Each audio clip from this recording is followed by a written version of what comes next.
la fréquence et l'amplitude des phénomènes dont nous parlons. Alors la fréquence, pour le moment, il n'y a pas de tendance. C'est-à-dire qu'on n'a pas constaté d'augmentation statistiquement significative de la fréquence sur les ouragans, sur des séries longues. Par contre, il y a un résultat très très clair sur les ouragans de catégorie 4 et 5, dont la part relative a doublé en l'espace de 40 ans. C'est-à-dire qu'ils sont 2 fois, dans l'ensemble des ouragans, il y en a 2 fois plus aujourd'hui qui sont de catégorie 4 et 5 par rapport à ce qui se passait il y a 40 ans, sur l'Atlantique Nord. Est-ce qu'il y a une possibilité de retour en arrière ? Aucune.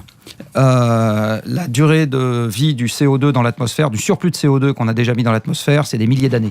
Donc il n'y a aucune réversibilité en ce qui concerne le changement climatique. Et par ailleurs, changement climatique, il y a le mot changement.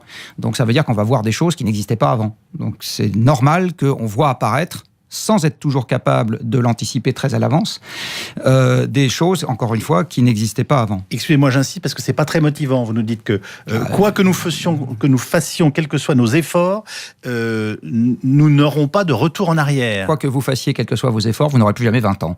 Je ne sais pas si ça vous empêche d'être heureux, mais en tout cas, c'est une réalité. Voilà. L'image est drôle. Et là, c'est exactement pareil. Et pour revenir sur le politique, moi, ce qui me frappe aussi, c'est sa temporalité. C'est-à-dire qu'on s'occupe du problème quand il y a un ouragan, puis dès que l'ouragan est parti, le problème a disparu. Et demain, on va se désoler du fait que les ventes de voitures fléchissent un peu. Après-demain, se désoler du fait que la production d'acier fléchisse un peu, etc. Mais à chaque fois qu'on augmente ça, on augmente le CO2. Donc à un moment, il faut qu'on se mette d'accord avec nous-mêmes. Philippe Verdier. Là où je ne suis pas forcément d'accord avec Jean-Marc, c'est sur la fréquence de ces cyclones. Ils sont quand même, en nombre, ils sont quand même dans le bassin atlantique, beaucoup moins nombreux sur 10 ans. Ces dernières années. Dans 2005, c'était une année exceptionnelle. Il y avait eu une trentaine de phénomènes. Depuis 2005, on a assisté à une baisse du nombre de ces cyclones dans la zone Caraïbes et États-Unis. Ça ne veut pas dire que demain, il n'y en aura pas beaucoup plus, mais on manque de visibilité. On navigue à vue. Vous convenez que c'est quand même un temps court, une dizaine d'années ? Ah mais bien sûr, c'est un temps court, d'autant plus que le recul est de 40 ans seulement. Donc ça veut dire qu'on a peu d'informations historiques et qu'on navigue à vue. Impossible de prévoir si l'année prochaine sera une année où il y aura beaucoup de cyclones ou pas.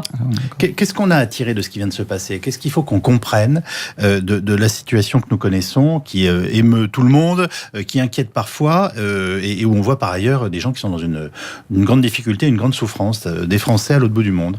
Je le redis, quelque part, il faut qu'on se mette d'accord avec nous-mêmes.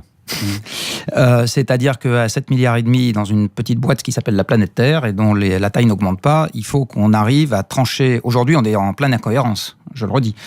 C'est-à-dire que lundi, on dit tiens, on veut augmenter la taille de l'économie, c'est-à-dire augmenter les flux physiques et en particulier augmenter les émissions et les rejets de toute nature.